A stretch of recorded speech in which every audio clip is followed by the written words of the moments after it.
안녕하세요. 네, 여러분 너무 반갑습니다. 빨리 왔어야 되는데 허겁지겁 오느라고 여러분의 아까운 시간을 좀 놓친 것 같아요. 죄송합니다. 먼저 기도하고 시작하도록 하겠습니다. 거룩하신 하나님, 진심으로 감사합니다. 주께서 주신 귀한 시간, 주께서 모든 것들을 이 자리에 함께해 주시옵시고 아버지께서 준비하셨던 모든 것들 저희 아이들하고 우리 선생님들하고 모든 준비하신 모든 선생님들하고 다 나누게 하여 주시옵소서. 감사하며 예수님으로 기도합니다. 아멘. 네, 저는 며칠 전에 뜻밖의 제안을 받아가지고 조금 당황했어요. 왜냐하면은 이제 밖에서는 이런 일들을 좀 많이 하다 보니까 선뜻 그렇게 어려운 부분은 아니었는데 교회에서 이 일을 할 수 있을까? 조금 그랬는데 여러분들 오늘 만나고 보니까 너무너무 반갑고 또 이 아이들이 우리 지금 여기 강명교회 지금 어퍼로 우리 학생들이 우리나라 국내에 있는 부분이 아니라 전 세계에 있는 모든 나라를 대상으로 해가지고 여러분들이 이제 손과 발이 되지 않을까라는 그런 큰 기대감을 가지고 이 자리에 섰습니다. 네, 오늘 제목은 과학분야라고 하긴 하는데 주제가 조금 너무 넓어요. 어떤 한 부분이 이렇게 콕 집어서 이야기할 수 없는 부분이어서 제가 이제 좀 두서없이 이야기할 수 있도록 하겠습니다. 그래서 제가 이제 한 30년 정도 된 것 같아요. 이제 과학이라는 이런 부분을 토대로 해가지고 일을 하다 보니까 제 스스로 갈 수 있는 길이 아니라 길을 가다 보니 누구를 만났어요? 네, 하나님을 만났어요. 그래서 과학을 찾다 보니 하나님을 만나게 되는 그런 이야기를 가지고 이야기하도록 하겠습니다.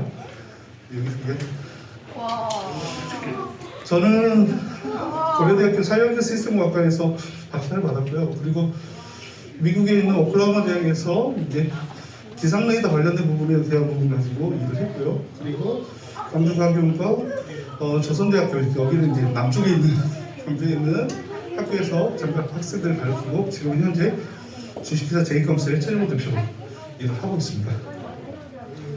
주제가 세 개인데요. 처음은 이제 과학이라는 부분에 대한 시작입니다. 이 과학에 대한 시작이, 과학이라는 이런 부분이 과연 어떻게 시작됐는지 분명히 여러분들 시작은 있었겠죠. 그것처럼 모든 것에 시작이 있습니다. 그래서 과학이라는 분야에 대한 시작을 한번 만나보도록 하겠습니다.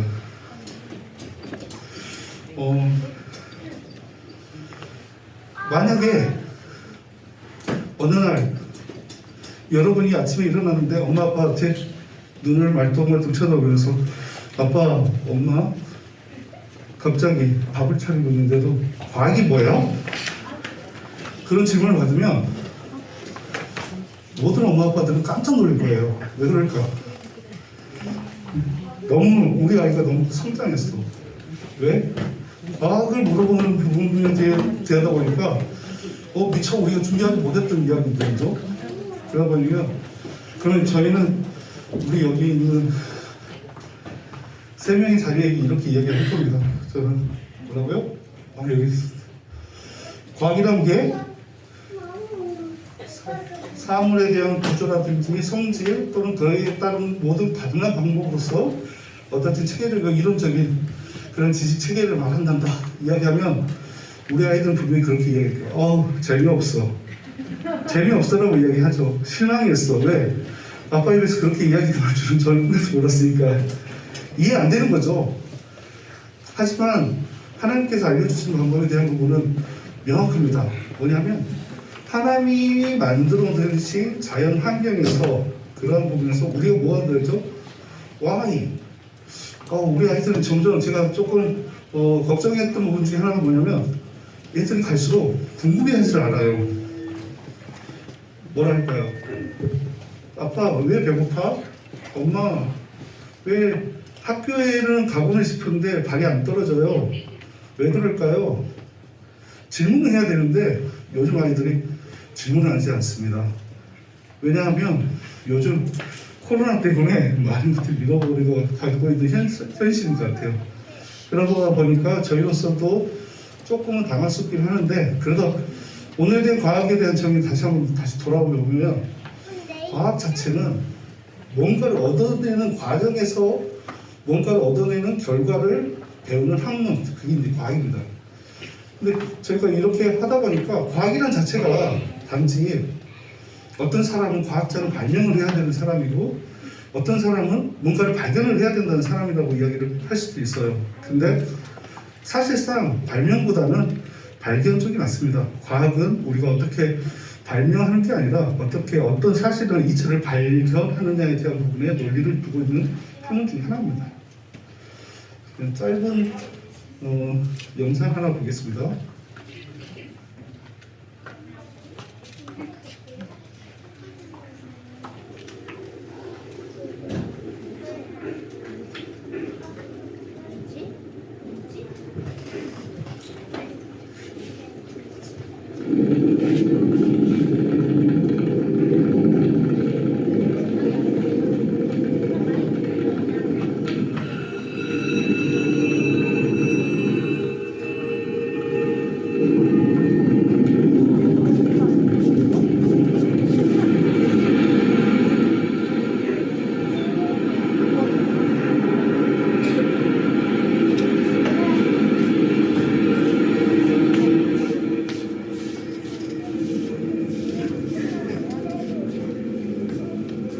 지금 보시는 영상이 뭘까요?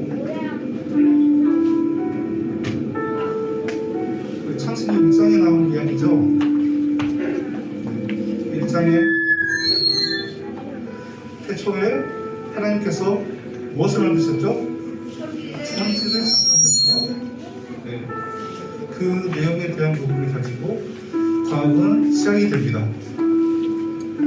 조금 전에 말씀드렸던 것 중에 하나가 뭐냐면, 과학은 발명이 아니라 발견이라고 말했던 부분은 이 점에서 기초합니다. 뭐냐면 하나님은 이미 세상을 만들어 주셨어요.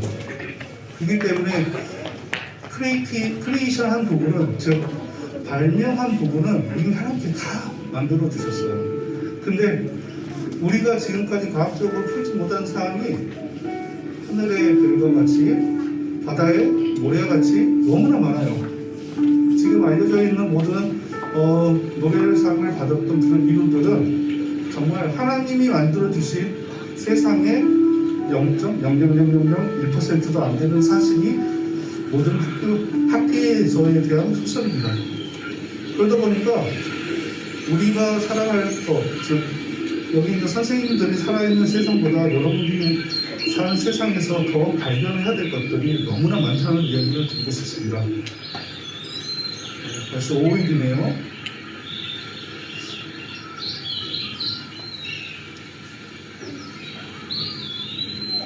뭘까요? 사자입니다.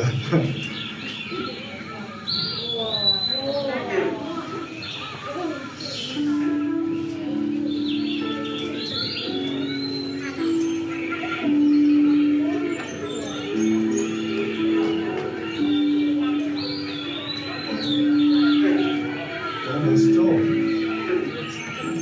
기린도 나왔어요.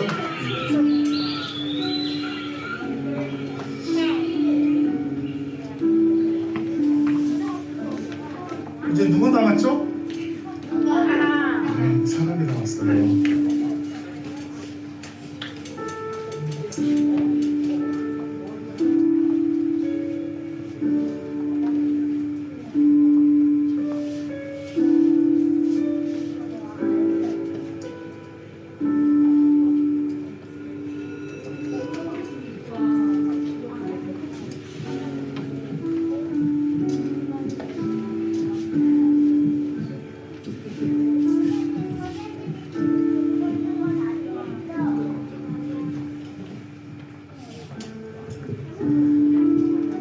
이미 하나님께서는 이렇게 6일 동안에 걸쳐서 세상의 모든 것들을 다 만들어 주셨습니다.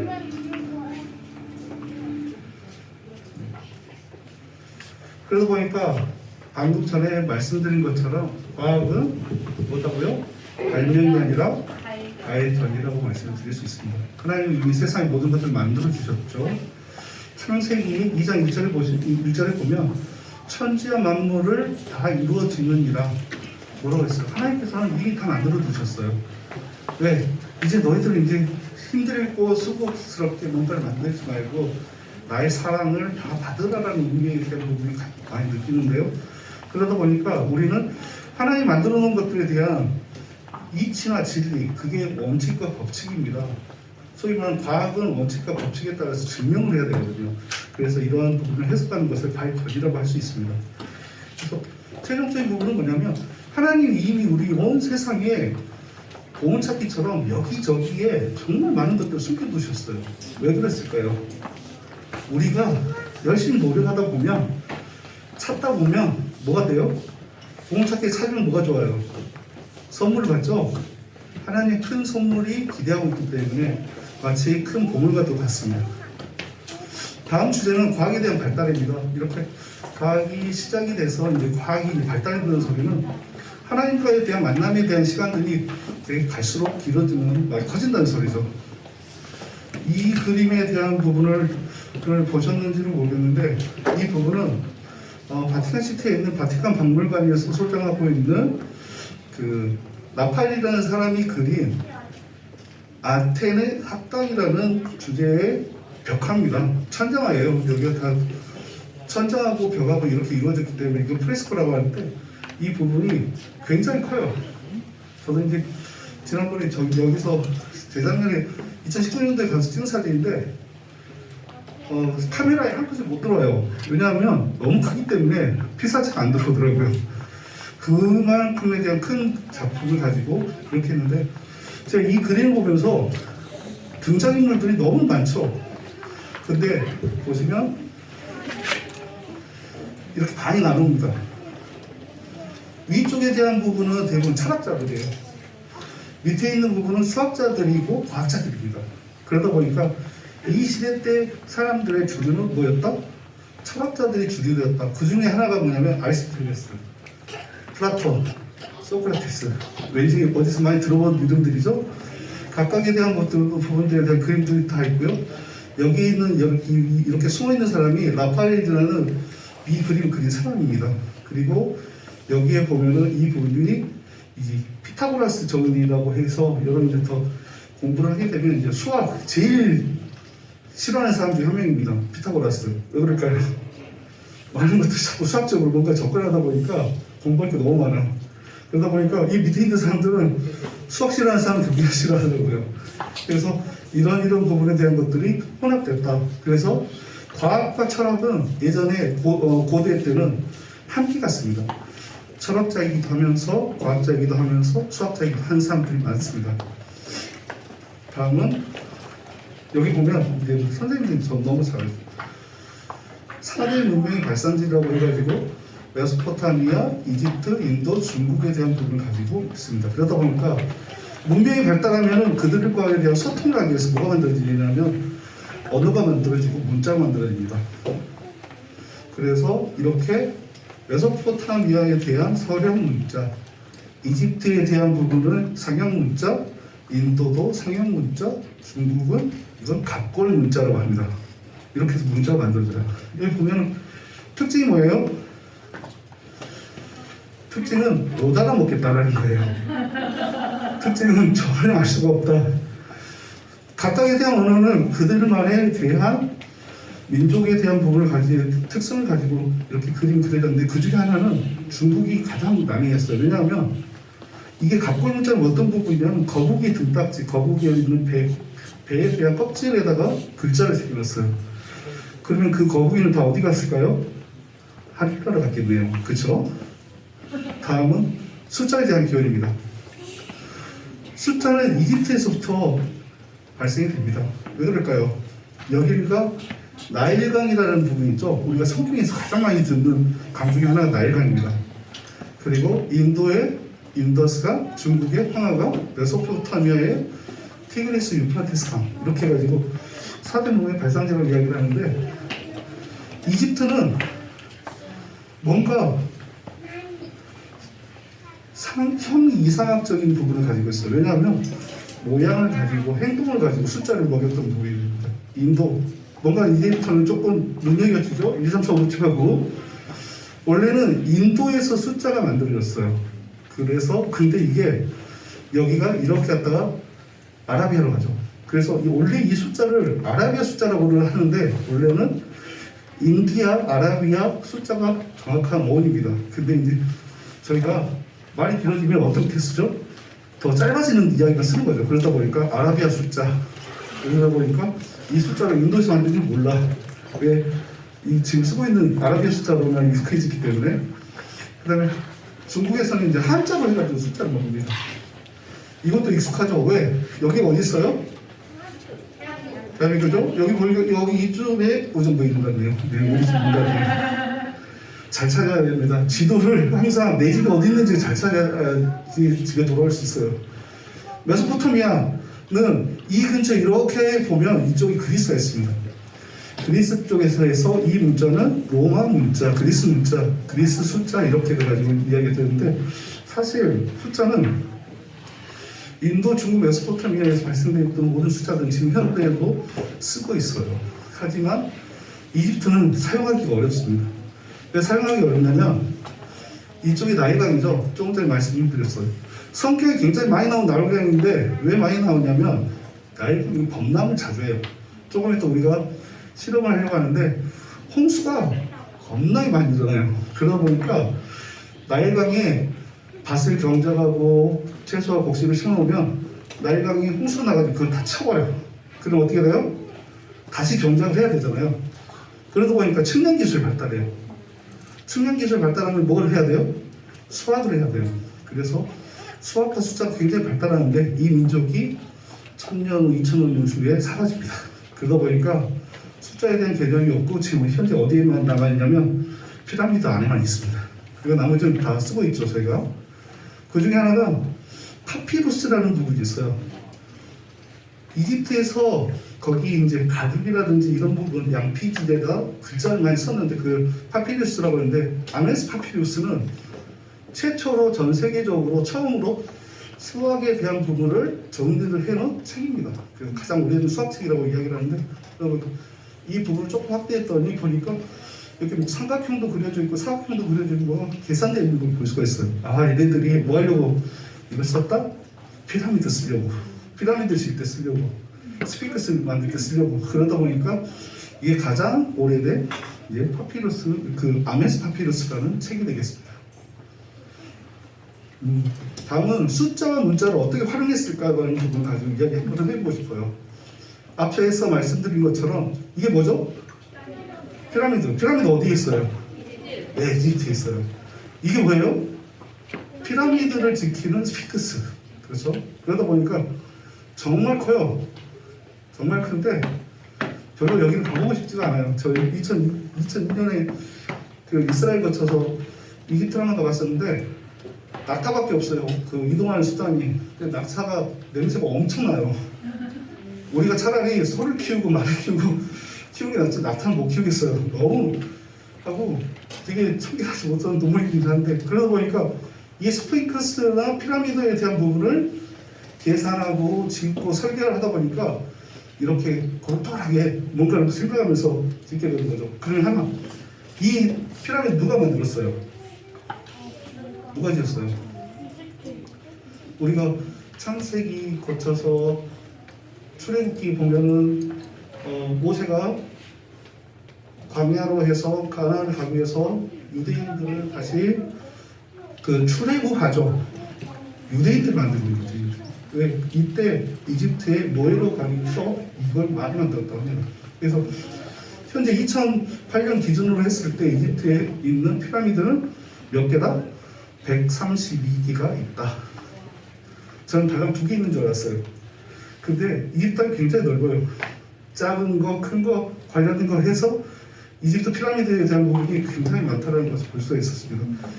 이분이 그 유명한 이제 임호텝이라는 설계자입니다. 임호텝이 어디서 나오냐면 미러라는 영화에 나옵니다. 미러에 나오는 임호텝이라는 사람이 실제로 있는 사람이에요. 다음은 그리스 아테네에 보면 파르테논 신전에 대한 부분이 나옵니다. 여기도 마찬가지로 뭔가 대칭성을 가지고 있죠. 그리고 이렇게 나선을 구하는 부분은 뭐냐면 그때 당시 시대의 사람들의 황금 비율이라는 게 있어요. 그게 1대 1.618이라는 저 비율을 가지고 황금 비율이라는데 이게 아직도 쓰고 있습니다. 그 중에 황금 비율을 가장 잘 적용해서 썼던 게 1대 1618에 대한 부분을 쓴 게 뭐냐면 지금 현재 여러분 엄마 아빠들이 가지고 있는 애플에 있는 애플폰 사과 한 입 먹고 있는 그 상표 있죠? 로고 그게 1대 1.168에 대한 1618에 대한 황금 비율을 적용을 했다고 합니다. 그래서 그 전에 파르테논 신전에 또 적용했던 그런 부분이 아직까지 계속 그걸 가지고 적용하고 있다는 걸 볼 수가 있습니다. 그리고 이제 다음은 과학이 미술과에 어떻게 융합돼서 있는지를 보여줄 거예요. 융합이 뭐죠? 융합은 섞는 거예요. 이렇게 A 플러스 B는 C가 되는 부분, 그러니까 새로운 물질이 되다 보니까 미술과 과학이 어떻게 연결되는지 한번 보도록 하겠습니다. 이게 뭐예요? 네, 기찻길. 언제 보셨어요? 오늘. 네, 기찻길이에요. 이게 원근법이라 해서 원근은 먼 것과 가까운 것을 하나에 대한 그림으로 표현하는 걸 원근법이라고 이야기를 합니다. 그리고 여기 보면 이게 뭐죠? 터널, 다음은 가로수길, 다음은 고속도로, 여기는 뭘까요? 네, 아침에 갔다 왔다 학교 복도. 네, 다음은 우리 할머니 할아버지 사시는 골목길. 이런 것들을 원근법을 가지고 하다 보면 굉장히 사실적으로 느껴지고 생동감이 느껴져요. 그래서 이 부분을 과학에서 미술에도 많이 썼어요. 그러면 미술에 어떻게 적용을 했냐면 이 사람이 뭐냐면 17세기, 16세기, 17세기에 르네상스가 피어납니다. 14세기부터 17세기까지 르네상스라는 부분이 유럽에서 이렇게 활성되는데 그게 뭐냐면 원래대로 돌아가자. 왜? 너무 이제 지쳐있고 너무나 혼탁스러운 세상을 예술, 문화, 경제를 원래대로 돌아가자는 게 르네상스 운동이 그때 이제 발생됐던 활발하게 했던 부분이 이탈리아에 대한 그 화가나 예술가들이 발벗고 일어서죠. 그러다 보니까 여기가 뭐냐면 이탈리아 피렌체에 있는 피렌체 두오모 성당이에요. 여기 보면은 산타 마리아 델 피오레 대성당이라고 이렇게 긴데 저희는 그냥 피렌체 두오모라고 이야기를 합니다. 그래서 브루넬레스키라는 분이 이걸 설계를 해요. 어떻게 설계를 하냐면 하나에 대한 부분, 즉 이게 뭐냐면 페인트 위드 포리시에서 실버 스카이라 해가지고 반짝반짝 빛나는 하늘을 보고 싶은 그 부분을 해서 하나의 그 우리는 밀러죠. 거울을 직선으로 투과를 하면 조금 전에 보여드렸던 원근법이 만들어집니다. 그런 부분을 가지고 했는데 이렇게 동그란 이 부분을 영어로는 돔이라고 이야기를 해요. 동그란 바가지 같은 거. 그걸 이탈리 말로는 두오모라고 이야기합니다. 그래서 이때 이게 최초로 만들어지다 보니까 그때 당시 이탈리아에 있는 모든 성당들이 똑같이 다 짓습니다. 그 중에 하나가 밀라노 두오모 대성당, 그 다음에 피사에 있는 피사 두오모 대성당이 되겠습니다. 우선 그 영상 하나 보여드릴게요.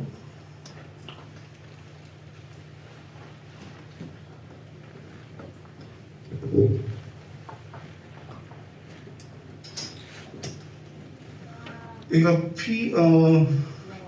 피렌체 두오모에서 드론으로 영상을 찍은 영상입니다. 이게 지금 전체에 있는 이 부분이 너무 되게 직설적이면서 정말 꼭 집은 지붕이 그래서 지붕이 다 무슨 색이에요? 빨간색이에요. 왜 그럴까요?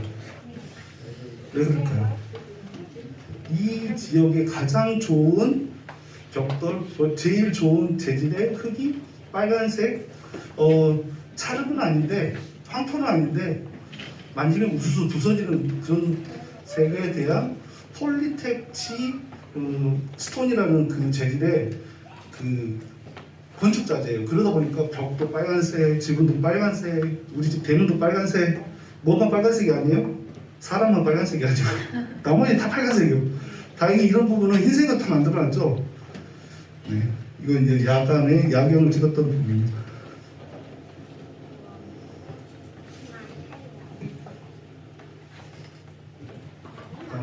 보도록 하겠습니다.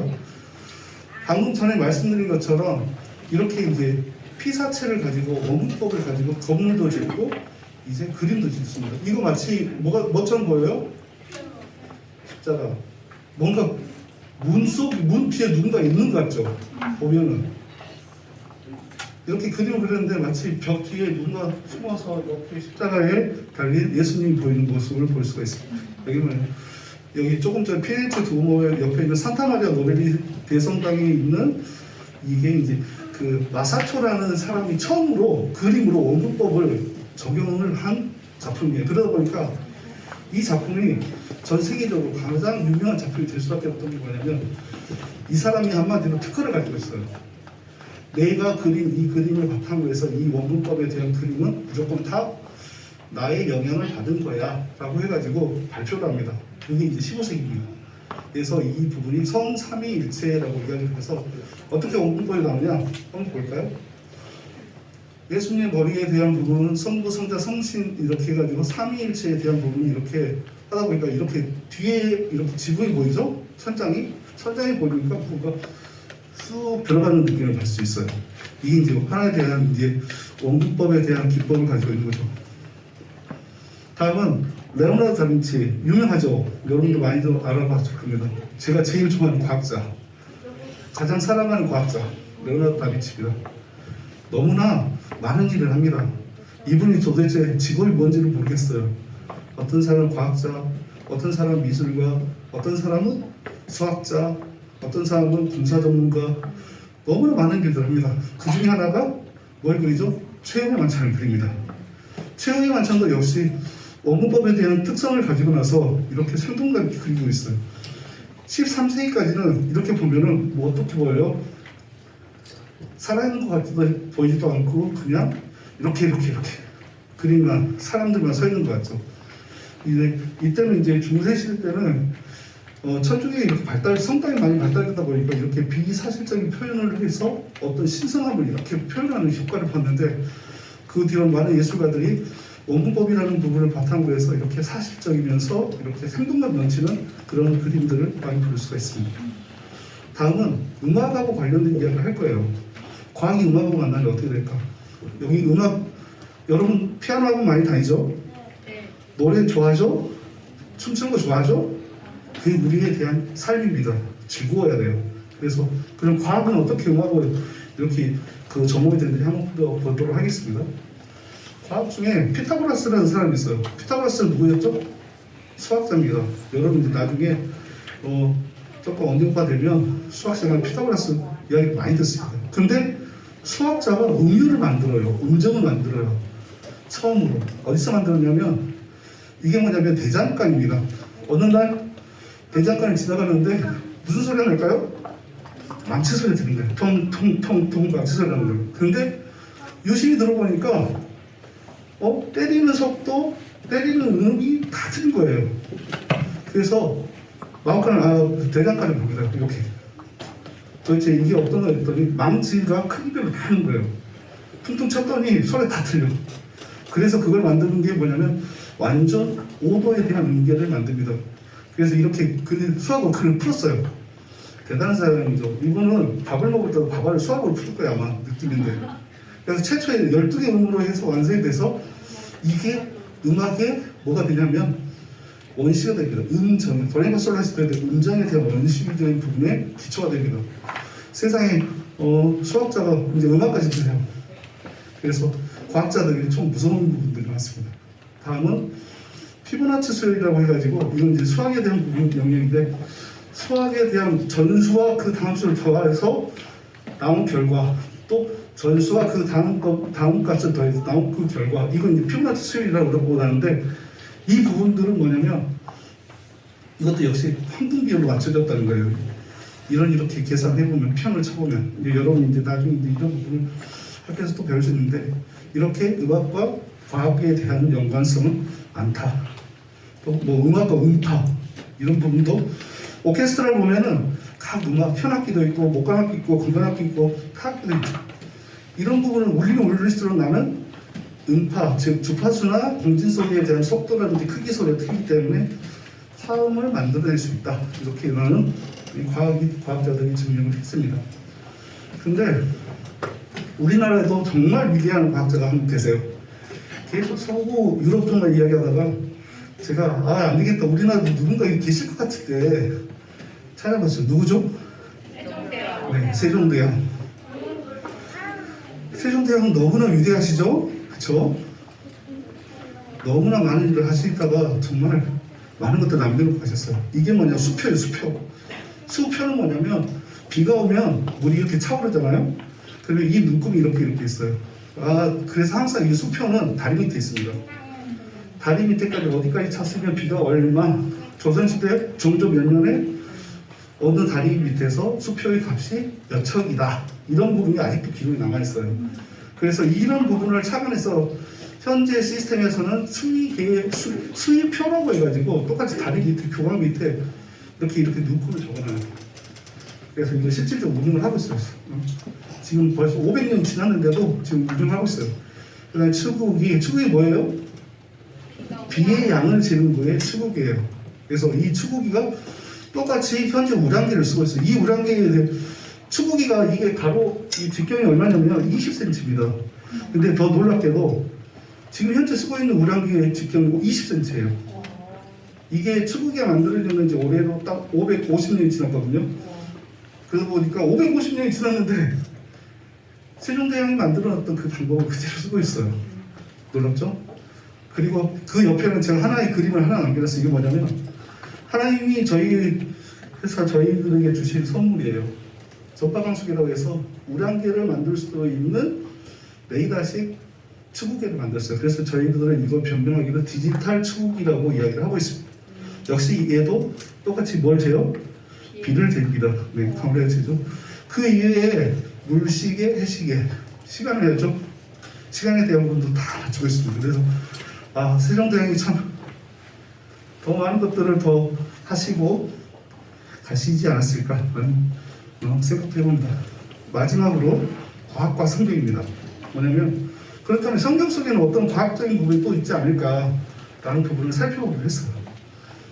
그 중에 하나가 뭐냐면 과학자들은 과연 하나님을 믿을 수 있을까? 왜냐하면 믿지 않는 사람들은 성경을 부인하면서 어떤 이야기를 하냐면 천지창조 못 믿어, 홍수, 노아 홍수 못 믿어, 이런 부분이 있어요. 근데 많은 유명한 전 세계적으로 위대한 사이언티스트라고 하는 사람들이 뭐라고 이야기를 하냐면 하나님에 대한 부분을 다 노래하고 있어요. 하나님이 우리가 이렇게 한 부분을 가이드를 해주셨다. 우리가 찾고나 보니 이미 하나님이 그걸 만들어 두셨구나라는 것을 다 자기들의 연구 성과에 이룰. 그 중에 하나가 뭐냐면 갈릴레오 갈릴레이는 천문학자이며 수학자이며 철학자인 사람이에요. 지동설이라고 이야기를 하죠. 예전 이때 당시에 뭐냐면 지구는 가만히 있는데 뭐가 돌아요? 다른 행성이 지구를 주위로 뺑뺑뺑 돈다 해서 천동설이라고 하고. 근데 갈릴레오 갈릴레이 계산해 봤어요. 아니다, 지구가 돈다. 그걸 지동설이라고 하죠. 결국은 그 고집 때문에 사형을 당합니다. 그러니까 그거에 대한 부분에 대한 그 고집이라고 하면 거기에 대한 그 의지를 꺾지 않으셨어요. 그래서 하나님은 인간에게 두 번의 책을 주셨다. 하나는 뭐냐면 성경책이고 또 다른 하나는 자연이다. 그래서 자연을 어떻게 그걸 극복하고 알아가는 것은 하나님에 대한 놀라운 솜씨다. 그래서 하나님에 대한 부분을 굉장히, 그 중에 하나 되게 유명한 사람이 아이작 뉴턴이죠. 물리학자들이 가장 싫어하는 사람 중에 한 명입니다. 이 사람을 뛰어넘을 수가 없어요. 지금도. 아인슈타인도 마찬가지입니다.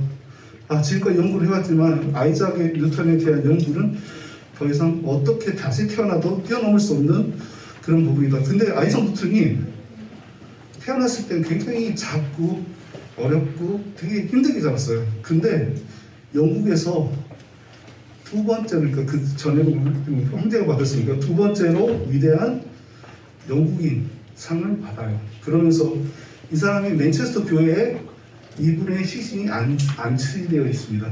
그만큼 영국인들이 가장 좋아하는 과학자 중에 한 명이죠. 근데 이분은 아침에서 일어나서부터 저녁까지 누구만을 생각하냐면 하나님만을 생각을 해요. 그래서 그분은 항상 일기를 씁니다.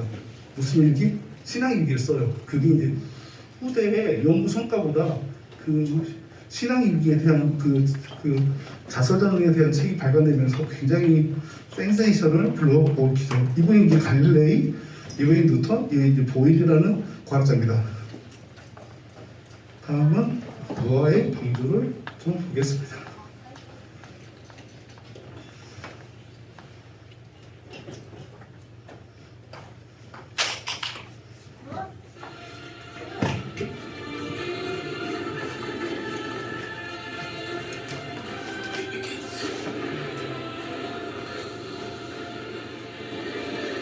That's the end of everything.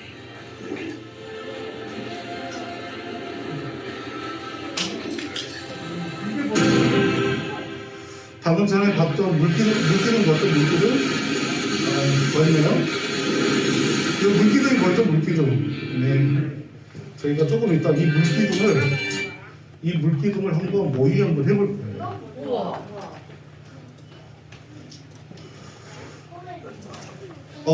노아의 방주에 대한 부분을 조금 이야기해보면 노아의 방주 왜 만들어졌는지는 우리 목사님들이 너무 잘 이야기 많이 해주셨을 거예요. 과학자보다 더 많은 이야기를 많이 해주셨을 텐데 제가 노아의 방주를 보면서 야 진짜 대단하다. 노아라는 분이 참 대단하다.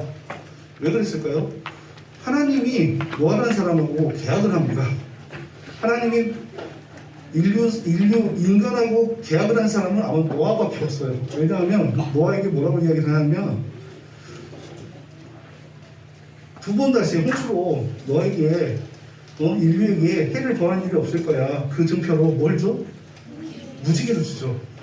계약을 합니다. 두 번 다시 안 할 테니까 저는 하나님하고 정말 이렇게 계약을 하신 분은 처음인 것 같습니다. 그래서 참 노아의 방주를 제가 이제 보려고 하는 부분은 이제 노아는 자연과학을 연구하는 사람들한테 되게 중요한 사료입니다. 왜냐하면 홍수에 대한 개념이라든지 홍수에 대한 부분이 과연 이게 실질적으로 인간 세상을 덮을 만큼에 대한 비의 양이 과연 있을까 이제 이런 연구에서부터 이제 나왔었는데 지금도 마찬가지예요. 왜냐하면 북극에 대한 비가 녹아버리면 저희 수면이 어디까지 올라가면 63빌딩 위까지 올라가요. 그만큼에 대한 물량을 가지고 있는 그런 부분이다 보니까 노아에 대한 부분의 홍수는 사실상 이거적인 부분은 하나도 없습니다. 좀 제가 앞서 보여드린 영상은 이것 때문에 보여드립니다. 토네이도. 토네이도는 뭘까요? 네, 떡국이에요. 토네이도는 태풍이 아닙니다. 회오리 바람이에요. 우리나라로 말하면 용오름이라고 이야기도 하죠. 왜냐면 태풍이라든지 사이런스라든지 또 허리케인은 태풍이라고 이야기하죠. 열대성 저기압이라 해서 비를 동반해가지고 홍수를 일으켜요. 근데 얘는 육지에서만 뱅뱅뱅 돌아다녀요. 지상의 따뜻한 공기와 지상 위에 있는 하늘의 찬 공기가 만나면 뭐가 생기냐면 물방울 생겨요. 근데 이게 양이 좀 건조하면 뭐가 되냐면 회오리가 됩니다. 그래서 조금 이따 회오리 한번 좀 보여드리려고 하는데 이건 저희가 2016년도에 미국 콜로라도州立대학교하고 같이 공동연구를 하면서 이 부분을 관측을 했었는데요. 이게 정난운이라고 해가지고 구름층이 굉장히 두꺼운데 이걸 가지고 이게 이제 건조한 이제 지면에서 바람 불죠.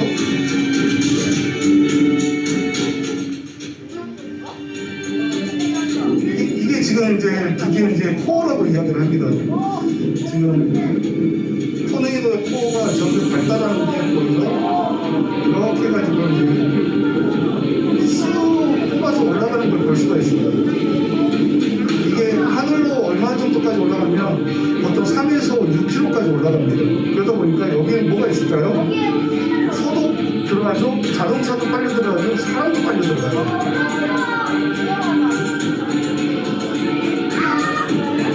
그러다 보니까 회오리에 있는 이 색깔이 뭐냐면 다 황토색이에요. 왜냐하면 육지에 있는 모든 흙들을 다 가지고 올라가기 때문에 이렇게 황토색에 대한 부분이 있는 거죠.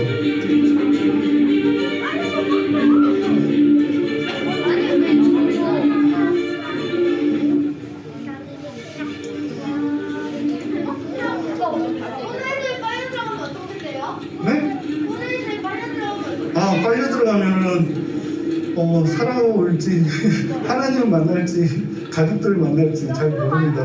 위험하죠. 굉장히 위험하죠. 대부분 하나님 품으로 가는 경우가 많습니다.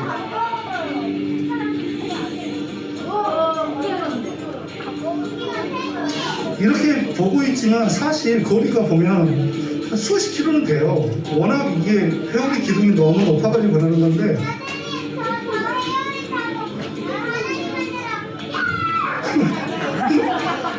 회오리 타고 하나님 앞에 가면 안 돼요. 엄마 아빠가 슬퍼요. 회오리 타고 하나님 앞에 가는 게 아니라 회오리 타고 다른 나라 가는 나라에 소설이 있어요. 그게 뭐죠?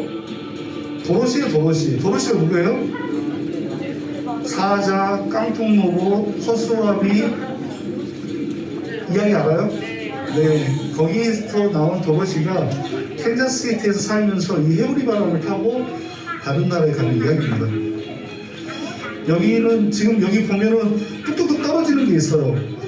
네, 우박이에요. 아, 똑똑해요. 장래가 기대가 됩니다. 토네이도는 다른 비와 마찬가지로 태풍보다는 조금 다르게 우박이 발생이 됩니다. 우박이 막 발생이 돼요. 우박도 발생되고 바람도 막 불고 그리고 또 뭐도 불냐면 천둥번개가 쳐요. 근데 비는 없어요. 근데 되게 특이하게 꼭 토네이도가 발생되는 지점에는 꼭 허리케인이 동반해서 따라오는 경우가 너무 많아요. 그렇기 때문에 미국에서는 넓은 땅덩어리지만 허리케인하고 토네이도가 같이 발생되는 때는 전 그 지역 주가 비상이에요. 왜냐하면 피해가 뭐 한두 피해가 날 걸 거의 10배 이상에 대한 피해가 나기 때문에 인명피해가 나기 때문에 굉장히 조심해야죠. 이 부분은 뭘까요? 이 부분은 네, 이 차를 타고 토네이도를 추정하는 사람들이에요. 이 차의 영상을 찍었던 사람들입니다. 이렇게. 그래서 저 예전 2014년도에 오클라호마 대학에 있을 때 이때 디스커버리라는 채널에서 토네이도 트레이서라는 다큐멘터리를 찍었어요. 거기에 있는 오클라호마 교수들하고 학생들하고 해서 이걸 찍었는데 그때 3명이 돌아가셨습니다. 기상과 교수님 2분하고 운전을 해줬던 기상과 교수님의 아들분이 이제 이 토네이도에 도는데 이게 이제 한쪽 방향으로 돕니다. 조금 이따 이제 실습을 할 텐데 한쪽 방향으로 돌아요. 그렇기 때문에 그 한쪽 방향으로 도는 거기에 빗대어서 이게 차가 빨려 들어가는 걸 못해서 이제 다른 그 구조물로 부딪혀가지고 이제 사고 나서 이제 돌아가셨는데 굉장히 위험한 작업들입니다. 오늘 이 영상 하나 있는데 시간이 안 돼서 이 영상을 좀 그려서 이게 이제 오늘 이제 실험할 부분이에요. 그러니까 실험 준비 할 건데 어떤 부분이냐면 밑에 이제 이렇게 해서 선풍기로 해가지고 빨아 올릴 거예요. 그러면 여러분이 이 토네이도가 어떻게 생성이 되는지 한번 잠깐 보도록 하겠습니다.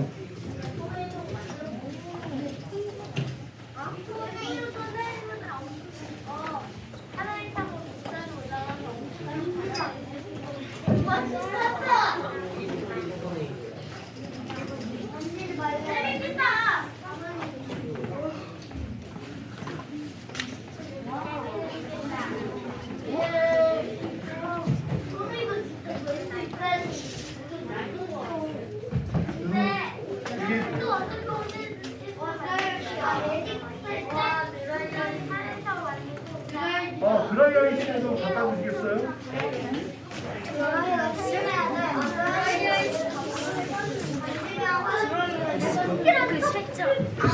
부탁 좀 드리겠습니다. 드라이아이스가 그게 있는데 드라이아이스라고 뜨거운 물 있으면 뜨거운 물 좀 이렇게 컵 한 잔만 갖다 주시겠어요?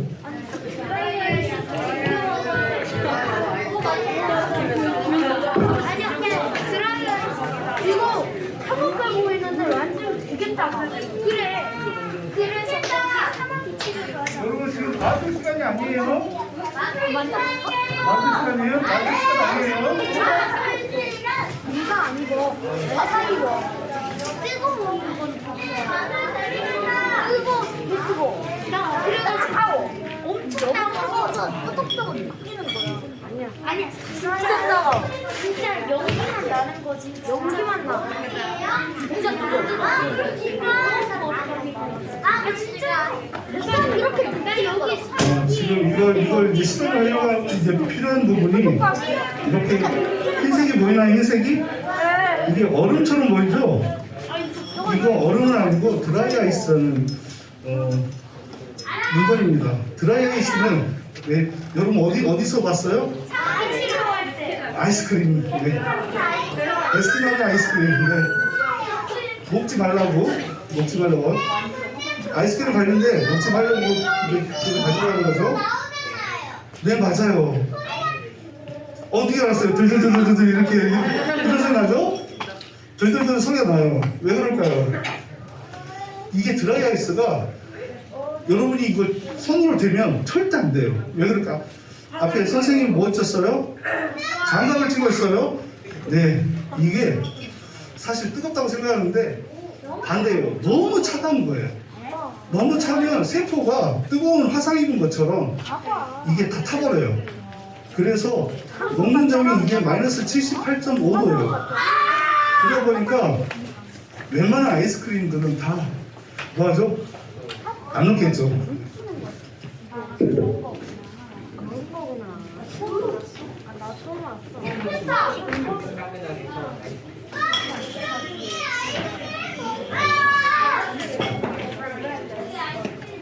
너무 그래요? 네. 뜨거운 물이 오면은 말씀드릴게요. 이게 너무 차갑다 보니까 구름에 대한 부분을 이제 묘사를 하다 보니까 뜨거운 부분이죠. 왜냐하면 조금 전에 토네이도가 어떻게 발생되는지 한번 이야기했죠. 지면이 너무 따뜻하든지 찬 공기가 위에서 내려오면 어떻게 돼요? 수증기가 발생이 돼요. 이게 안개처럼. 그러니까 안개를 한번 보여드릴게요.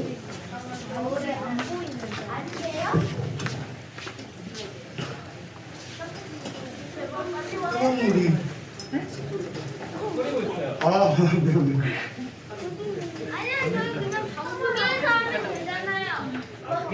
여러분 빨리 이거 하고 빨리 끝내드려야 되겠어요. 그쵸?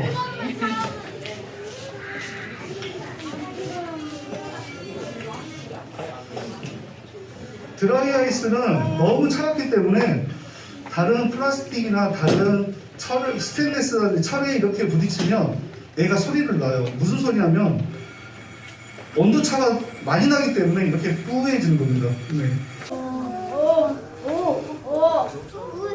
안 돼! 찍어야 돼.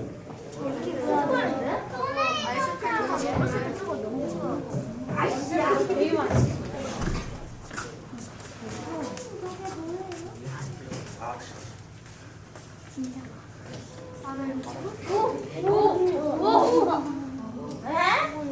아예 안 보여.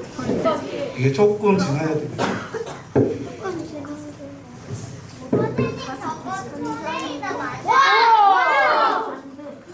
보이나요?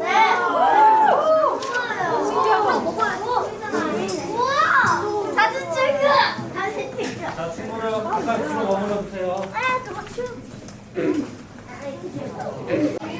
물기둥이 보이나요?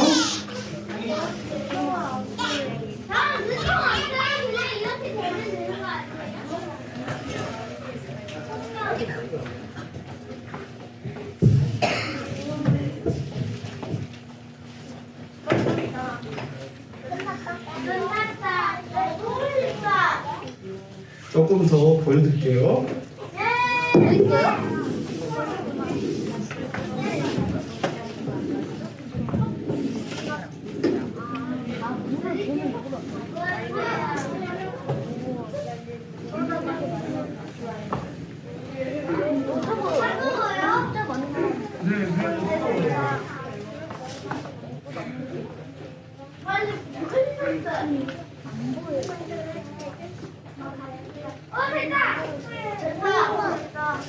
조금 보이죠?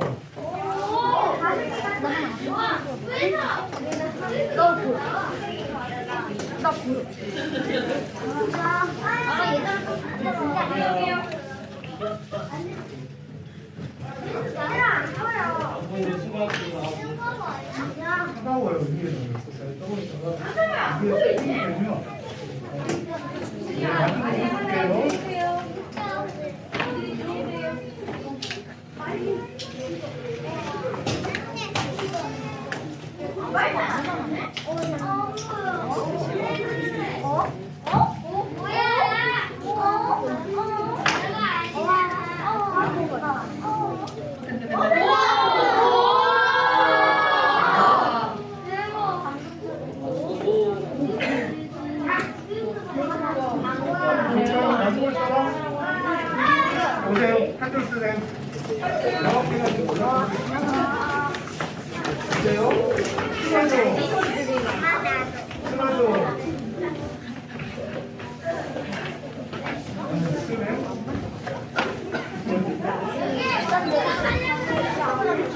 뭐예요?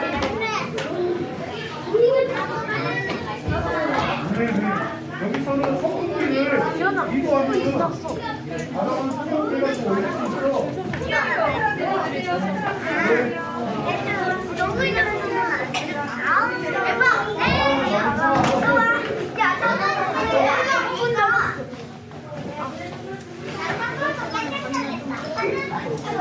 되게 신기하긴 하다. 신기하지? 완전. 난 만지는 거. 아, 그냥 바람이야.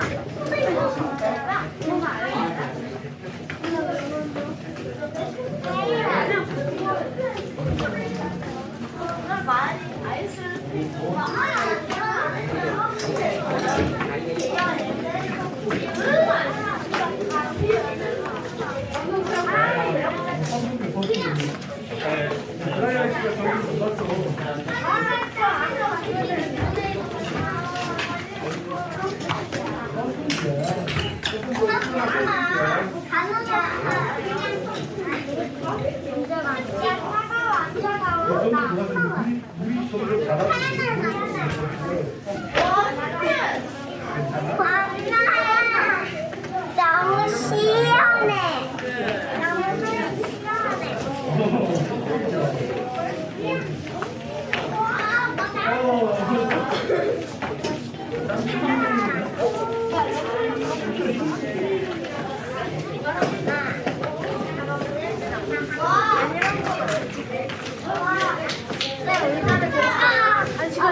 네. 이렇게 해가지고 저희도 토네이도를 한번 실험을 한번 해봤어요. 어때요? 재밌어요? 네. 다음 봅시다. 네. 이제 끝내야 할 시간이에요. 앞에서 잠깐 말씀드렸지만 제가 이걸 준비하면서 두 가지 말씀을 딱 드렸어요. 하나님 이미 우리에게 많은 것들 만들어 주셨구나. 그 중에 하나 뭐냐면 로마서 11장 13절을 보면 깊도도 하나님의 지혜와 지식의 풍성함이며 그의 판단은 헤아리지 못할 것이며 그의 길은 찾지 못할 것이다. 이 소리는 뭐냐면 하나님이 이미 다 만들어 주셨어요. 너무나 풍성해. 아마도 헤아리지 못할 거라고 분명히 이야기하셨어요. 그럼에도 불구하고 우리가 찾고자 하는 과학은 하나님이 만들어 놓으신 어떤 이치라는 진리 이런 부분을 찾아내서 이해하는 게 중점입니다. 그걸 어떤 부분을 바꿔서 이야기하면 우리가 이 과학이라는 걸 하면서 하나님을 좀 더 이해할 수 있는 길을 찾자. 우리 첫 번째고요. 이런 수많은 발견을 통해서 우리는 뭘 체험할 수 있어요? 하나님이 얼마나 우리를 사랑하시는가를 체험할 수 있습니다. 그래서 골로새서 2장 3절을 보면 그분 안에는 지혜와 지식의 모든 보화가 감추어져 있다고 있어요. 하나님은 우리에게 많은 선물구역입니다. 그래서 마치 보물찾기와 똑같이 내 주변과 여러분의 삶 속에서 지적 호기심을 가져야 돼요. 왜 그럴까? 왜 이럴까? 질문을 한다 해서 여러분 탓할 수는 없어요. 우리 또 어른들은 거기에 대해서 은근히 답해줘야 됩니다. 그러면 우리 아이들이 더욱더 하나님과 놀라운 섭리와 또한 그러한 사랑을 경험할 수 있을 것이라고 생각합니다. 네, 마치겠습니다.